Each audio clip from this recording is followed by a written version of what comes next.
अस्सलाम वालेकुम, my name is Mohammad Huzaifa. Welcome to my YouTube channel K with Huzaifa. आज का जो टॉपिक है वो है नेट रियलाइजेबल वैल्यू। मैंने आपको पहले ही कहा था कि इन्वेंट्री जो है किसी भी कंपनी का एक रियल एस्पेक्ट होता है और सबसे एक बड़ी फॉर्म ऑफ जो उसकी कॉस्ट है उसका एक बहुत बड़ा हिस्सा होता है। तो इन्वेंट्री की वैल्यूएशन समझी थी हमने, इन्वेंट्री की वैल्यूएशन पे एक ग्लैंस रखा था हमने, और फिर उसके बाद हमने जो लास्ट अभी वीडियो बनाई थी उसमें हमने उस इन्वेंट्री को रिकॉर्ड करने का, उसको ट्रैक करने के लिए हमने एक डॉक्यूमेंटेशन प्रोसेस समझे थे। हमने कहा था कि डॉक्यूमेंटेशन एंड प्रोसेस इंतहाई ज़रूरी हैं ताकि आप अपनी इन्वेंट्री की वेस्टेजेस, इन्वेंट्री कहाँ से ली थी, कब इशू की थी, कितनी इशू की थी, सारी चीज़ें आपके पास ट्रैक पर रहें और एक प्रॉपर जो तरीका है उसके हिसाब से आप इसको फॉलो भी कर सकें। तो हमने आपसे ये बात कही थी कि इन्वेंट्री की वैल्यूएशन करने के लिए कुछ एस्पेक्ट्स होते हैं और हम वो कर रहे होते हैं। लाइक आप नेट रियलाइजेबल वैल्यू NRV के तौर पर भी उसकी वैल्यूएशन कर सकते हैं। उसके अलावा आप फीफो के तौर पर भी कर सकते हैं, लीफो के तौर पर भी कर सकते हैं, एंड वेटेड एवरेज के तौर पर भी हम कर सकते हैं। हम अपना टाइम वेस्ट नहीं करेंगे इन चारों को डिटेल में समझने के लिए। हमने पहले ही कहा था कि video must be very short ताकि बोर ना हो। तो हम एक एक एस्पेक्ट्स को पढ़ेंगे। दूसरे एक्सपेक्ट्स के लिए मेरे चैनल पे आप ज़रूर आइएगा, इसको सब्सक्राइब कर लें और वो वीडियो भी आपको ज़रूर मिल जाएगी हर एक एस्पेक्ट्स की। तो आज हम पढ़ने वाले हैं नेट रियलाइजेबल वैल्यू, जो IS2 के अंदर हमने IS2 के अंदर पढ़ेंगे। IS2 का थोड़ा बहुत इम्पैक्ट इसमें हम लेंगे, राइट। तो नेट रियलाइजेबल वैल्यू क्या होती है, देखें। नेट रियलाइज, जब वर्ड्स के ऊपर फोकस करेंगे चीज़ें खुद ब खुद आसान हो जाएंगी। नेट रियलाइज्ड वैल्यू मतलब किसी भी इन्वेंट्री की मार्केट वर्थ क्या है, औकात क्या है उसकी। लाइक अगर मैं ये बात करता हूँ डस्टर की, तो इस डस्टर की मार्केट वर्थ क्या है, 20 रुपीज़ इस डस्टर की मार्केट वर्थ है। तो ये मार्केट वर्थ 20 रुपीज़ जो है ये इसकी NRV है। क्या है, नेट रियलाइज्ड वैल्यू है। थोड़े बहुत एस्पेक्ट्स होते हैं।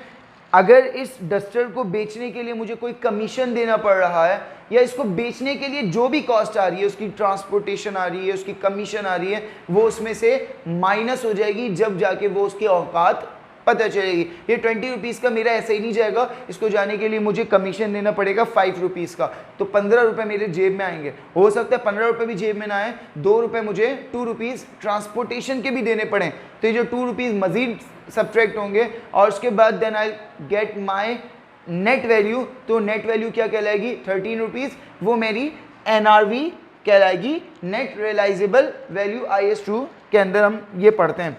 देखें, ज़्यादातर जो कंपनीज हैं वो फीफो और वेटेड एवरेज के ऊपर काम कर रही होती हैं, राइट। फीफो वहाँ यूज़ हो रहा होता है, फर्स्ट इन फर्स्ट आउट वहाँ यूज़ हो रहा होता है।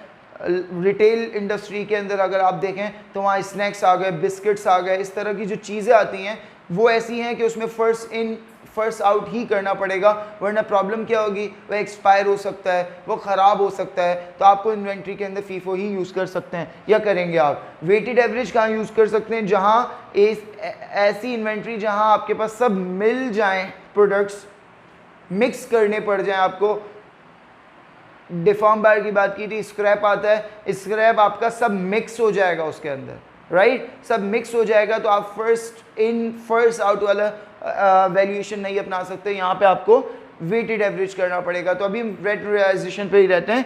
तो याद रखिएगा, दिमाग में कुछ चीज़ें IS2 हमें जो बता रहा है दिमाग में रख लेंगे, NRV आपका हमेशा के लिए सेव हो जाएगा।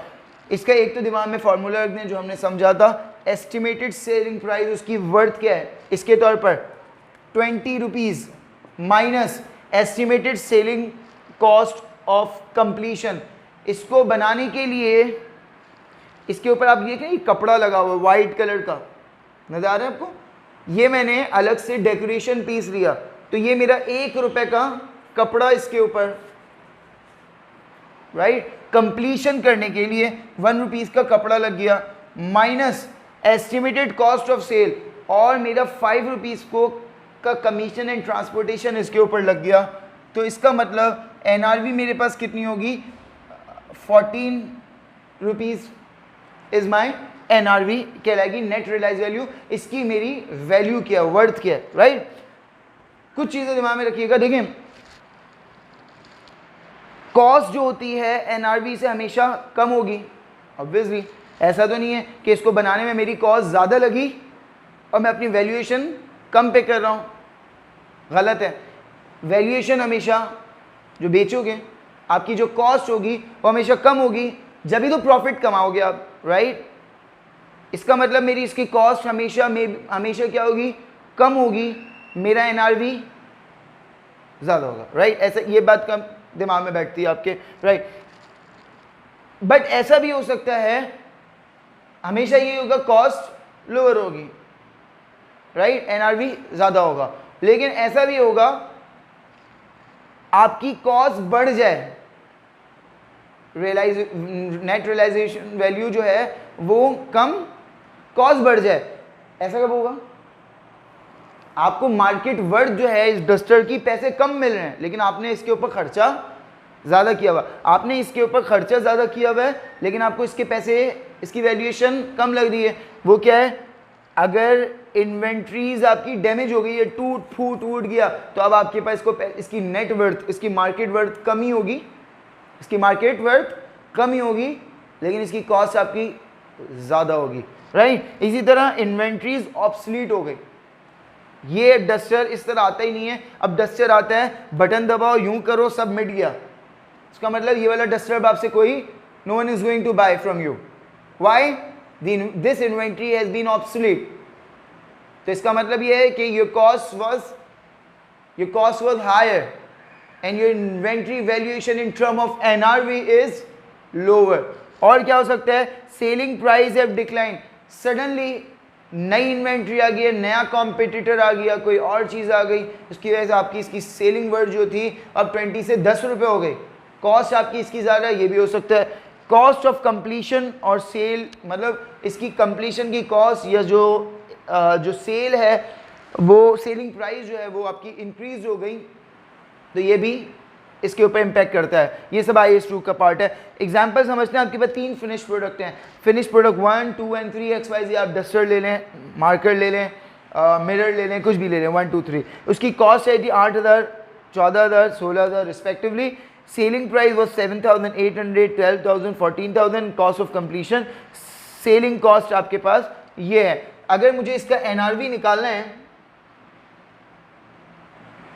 तो NRV मैं कैसे निकालूंगा, NRV निकालने के लिए मैंने आपको बताया था एस्टिमेटेड सेलिंग प्राइस, इसकी सेलिंग प्राइस है 7,800, उसमें से मुझे माइनस करना है एस्टिमेटेड कॉस्ट ऑफ कंप्लीशन, इसकी कॉस्ट ऑफ कंप्लीशन 0 है, फिर minus estimated cost of sale, तो सेलिंग कॉस्ट मेरे पास 500 है। इसको आप माइनस करेंगे 7,800 को 500 से माइनस करोगे, what you will get is the NRV, net realisation value. इसी तरह यहाँ पे आपके पास क्या है, 12,000 minus 200, 14,000 minus 1,500 and minus 200 is what you will get your NRV, net realisation value.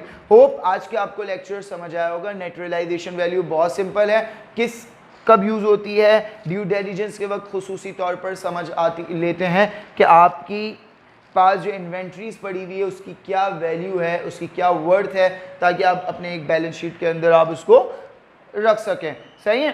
तो आज हमने ये समझा इन्वेंट्री में, जो इन्वेंट्री नेट रियलाइजेशन वैल्यू में जो आप वैल्यूएशन कर रहे होते हो उसमें कॉस्ट हमेशा क्या होती है, कम होती है, वैल्यूएशन NRV की ज़्यादा होती है। लेकिन कुछ सर्कमस्टेंसेस के अंदर जब वो ऑब्सलीट हो जाए, उसकी प्राइस डाउन हो जाए, उसकी कॉस्ट ऑफ कंप्लीशन बढ़ जाए, तो इस सिनेरियो के अंदर फिर आपकी जो कॉस्ट है वो बढ़ जाएगी, वैल्यूएशन कम हो जाएगी, यहाँ आपको लॉस करना पड़ेगा। यहाँ हमने एग्जांपल्स भी समझी हैं और हमने एक NRV को बहुत अच्छे तरीके से समझ लिया है। आई होप आज का लेक्चर आपको समझ आया होगा। नेक्स्ट लेक्चर में मिलते हैं, FIFO, LIFO and weighted average के ऊपर अभी डिस्कशन करना बाकी है। अल्लाह हाफिज़, अपना बहुत ख्याल रखिएगा। Thank you so much.